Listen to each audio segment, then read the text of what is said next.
Hey everybody, this is Ebone with UnboundUAV. So I'm taking my first look at the TBS Source One. So cool thing about these frames is TBS doesn't really make a profit off of them. They're entirely community driven, which is going to be great for essentially killing out cloners. So they're cloning cloners and working with the community to make a following. So I wanted to take a look at this and hoping it makes a pretty cool Acro rig.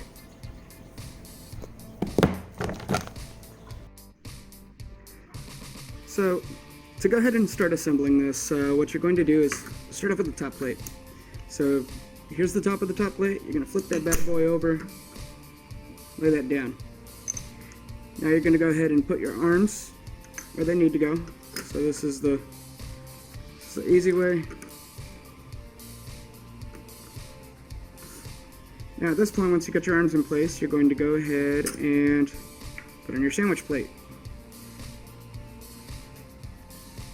Now here's the beautiful part. You don't have to deal with any bolts or anything. You're going to go ahead and use the screws. They're the shorter screws. There are some longer hardware here. This is not the hardware you are looking for. You are looking for the shorter that you have plenty of. So I'm going to go ahead and put the camera down really quick, put some screws in this bad boy, and get some other parts in there. Okay, so we're back and I've got everything finger tightened down, so wow, what a difference, it's almost a drone. But got that all set. Now we can flip it on over. So look how beautiful this is all just gonna fit together. Like that's fantastic. And then look at this. That is a lot of carbon. That is a lot of strength that's gonna be going through there. Plenty of reinforcement.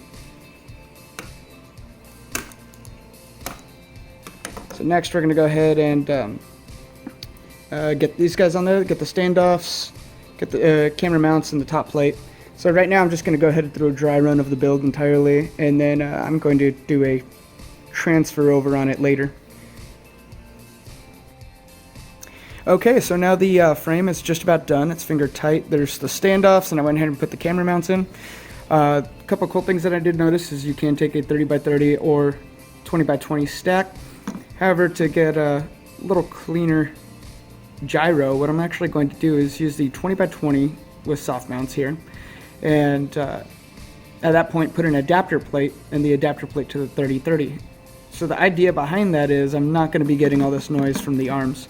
So we'll see how true that is, but I think it could actually help because you're accepting noise over a smaller area. So even though I'm using a 30x30, going to use the 20x20 and a little adapter plate to just try and kill out as much noise as possible. Right now I'm going to go ahead and put on the top plate just to go ahead and show how this looks.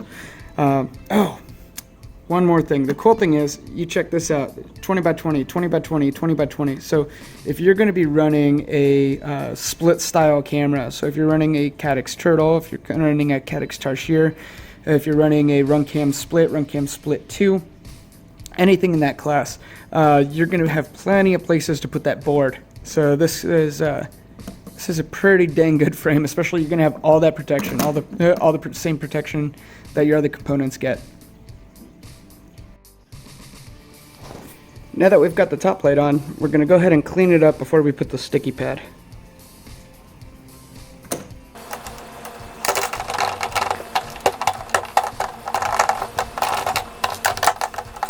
Okay, I'll just do it.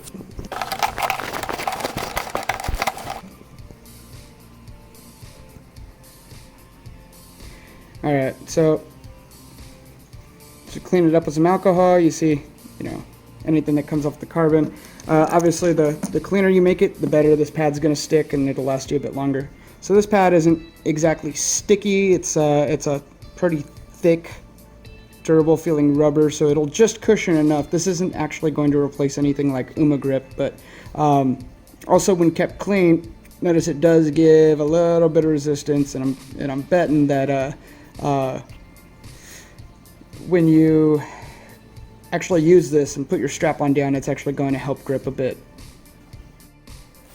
Alright, here we go. So now we've got the pad set. So one thing I did notice was, unfortunately, the screw holes were cut a bit off. However, it was pretty easy to just go ahead and cut new ones, but I was a little disappointed that it wasn't just perfect to begin with. But you can cut some clean area by just folding it where the screw is going to be and cutting it as a dog ear. So what I did was fold it right where I needed to. So like this, and then cut off that little dog ear. So once you cut off that dog ear and let it out, it kind of rounds out. Almost fits just about perfectly. So there we go. I just wanted to say thank you all very much for watching UnboundUAV.